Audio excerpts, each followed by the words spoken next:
আশরাফ নিবাস এর যে বাগান বাড়িতে আরেকটি ফল গাছ আমি দেখাবো, সেটা হচ্ছে মালটার ফল গাছ।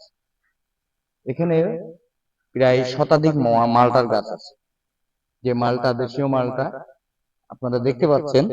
যে মালটা সম্পর্কে আমরা একটু মিন্টুর কাছ থেকে আরেকবার শুনবো কি পরিমাণে মালটা ধরেছে এবার এবছর। এটা ফুল 3 বছর হয়ে গেছে। এই 3 বছর কাল থেকে আমরা এই যে পরিমাণ মালটা দেখছেন, এই পরিমাণে মালটা কিন্তু আর বছর ধরেছিল, আবার এবার ধরছে। এই যে দেখুন কাটিমন, এই তোমার হচ্ছে এই মালটা গুলার পিছন সাইডটা দেখুন, পয়সা জাতীয় আছে। এগুলো হচ্ছে খুব জাতের, এগুলো কিন্তু খাওয়ার উপযোগ্য হয়ে গেছে, কিন্তু এখনো আমরা পারি নাই, বাজারজাতই করি নাই। বাজারজাত কিছু করা যাবে, কিন্তু এটা পারিবারিক চাহিদা মেটানোর পরে এই বাজারজাত করার একটা আশঙ্কা করছে। যে যেমনটা বলছিলাম, এই যে মালটার পিছন সাইডটা যে পয়সা জাতীয়, এই মালটাটাই সবচাইতে থেকে আমাদের দেশীয় ভিতরে যে ফলটা তৈরি হচ্ছে, এটাই হচ্ছে মানসম্পন্ন। আমরা এখান থেকে অনেক এই ডাল কেটে কেটে কলম বানছি। আমাদের কেউ যদি মালটার চারা কেউ নিতে ইচ্ছুক মনে করেন, আমার সাথে যোগাযোগ করতে পারবেন। মোবাইল নাম্বারটা বলুন। আমার নাম মিন্টু হোসাইন, গ্রাম বালিয়াপাড়া, পোস্ট আলামপুর, থানা ও জেলা কুষ্টিয়া। মোবাইল নম্বরটা 01767 917490। এই নম্বরে যোগাযোগ করলে এই মালটার চারা হোক, কাটিমন আমের চারা হোক, যে কোনো ধরনের চারা আমার কাছ থেকে নিতে পারবেন। মালটার আরেকটি বাগানটা লেক মতো আছে। সেই লেকটির পাশ দিয়ে যে মালটা গাছগুলো রোপণ করা হয়েছে, আপনারা দেখুন, সেই মালটা গাছে কিন্তু প্রচুর মালটা ধরে আছে, কিন্তু পানি থাকার কারণে আমরা ভিতরে যেতে পারছি না। আমি মিন্টুর কাছ থেকে শুনতে চাই, এটা কি কোন জাতের মালটা? চার হচ্ছে বলে আমরা এটা জানি বা শুনেছি। এই যে দেখুন যে মালটা গুলো আছে, এই মালটা গুলো খুব সুস্বাদ, খেতেও যে কি সুস্বাদ না খেলে দেখেন। এর পাশাপাশি কয়েকটা আবার কুমলা আমরা লাগাইছি, যেমনটা দেখাই কুমলা।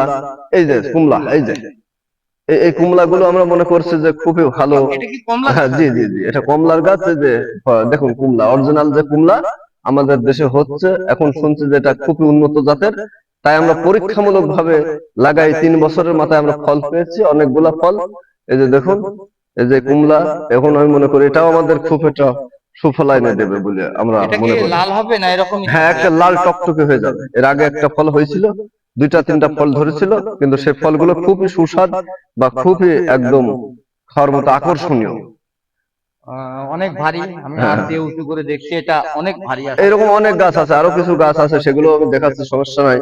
কিন্তু আমাদের এই অল্প পরিসরে জায়গার ভিতরে আমরা যেমন সারিবদ্ধ ভাবে যে গাছগুলো রোপণ করেছিলাম, একটু দেখুন কি পরিমাণে আমাদের মালটা হয়েছে। পানির কারণে ভিতরে যেতে পারছে না। এই যে কুমলার গাছে যে ওই সাইডটা দেখাচ্ছিলাম না, এই সাইডেও দেখেন কুমলা গাছে কি সুন্দর ভাবে কুমলা ধরে আছে, দেখেন। ওই সাইড এখন কিছু না হলে এই গাছে আমার 150 কুমলা আছে। আর 150 কুমলা যদি হয়, আশা করছি এখানে এতটুকু গাছে 3 বছরের মাথায় এখানে কি হতে পারে, এটা হলে বুঝবেন, দেখতে পারবেন। আর কুমলার একটা জিনিস আমি দেখাই আপনাদের। এই যে যে মাথা থেকে যে কুমলা বেরোইছে একটা ডালের, এটাও একটা অকল্পনীয় বিষয়। তাতে আমি মনে করছি যে জাতটা খুবই ভালো হবে। এই যে দেখুন, এটা একটা ডাল বেরোছে, ডাল বেরোয় ওর মাথা থেকে আবার ভিউজ দেখুন আমাদের গাছে কত পরিমাণে মালটা আছে, দেখুন না দেখলে বিশ্বাস করার মতো না। এই যে পরিমাণ মতো যে মালটা দেখছেন, সরু সারা গাছে মনে করেন এই মালটা গুলা মনে করেন যে এরকম একের পর এক হয়ে যাচ্ছে। এই যে এই যে দেখুন, এই দেখুন, মতো পরিচর্যা না করলে তো হবে না। এগুলো কিন্তু ফল খেলে যে শুধু বসে থাকবো তা না। এই গাছে মনে করেন এই ফল খাওয়ার পরে সার যে পরিমাণ আছে, সে পরিমাণ মতো সার দেব। সার দেওয়ার ফলে আমরা এই যে গাছে দেখা যাচ্ছে প্রচুর পরিমাণে আবার মালটা পাবো। এটা 12 মাসি গাছ। এই 12 মাসের ভিতরে এটা 2বার গাছে ফল থাকবে। আর এই গাছের ভিতরে মনে করেন এই মালটা গুলা প্রথমে যে একবার বছর যে ফলটা হয়, ওই ফলটাই মনে করেন সবচাইতে সুন্দর বা ভালো হয়। পরের যে ফলটা হয়, ওই ফলটা আর কি খুব একটা ভালো হয় না বলে মনে হয়। প্রিয় ভিউয়ার্স, আপনারা যেটা মিন্টুর মুখ থেকে শুনছিলেন এতক্ষণ মালটা গাছ সম্পর্কে, আসলে পরিচর্যা না করলে ফল পাওয়া যায় না। তাই 12 মাস ধরেই কিন্তু পরিচর্যা করে যাচ্ছেন এই সমস্ত ফল বাগানের গাছগুলোর পিছনে, যে কারণেই কিন্তু ফল ধরে প্রতি বছরে প্রচুর পরিমাণে ফল ধরে। আম, মালটা, লিচু সহ যত প্রকার ফল ফলাদি আছে সমস্ত গাছেরই কিন্তু পরিচর্যা করা হয়। ধন্যবাদ প্রিয় ভিউয়ার্স, আপনারা ভালো থাকবে। প্রতিবেদনটি ভালো লাগলে অবশ্যই শেয়ার, লাইক, কমেন্টস করবেন এবং পেজটিকে ফলো করবেন। সেই সাথে চ্যানেলটিকে সাবস্ক্রাইব করবেন। পাশে থাকার জন্য ধন্যবাদ। K M Shainreza, Kushtia.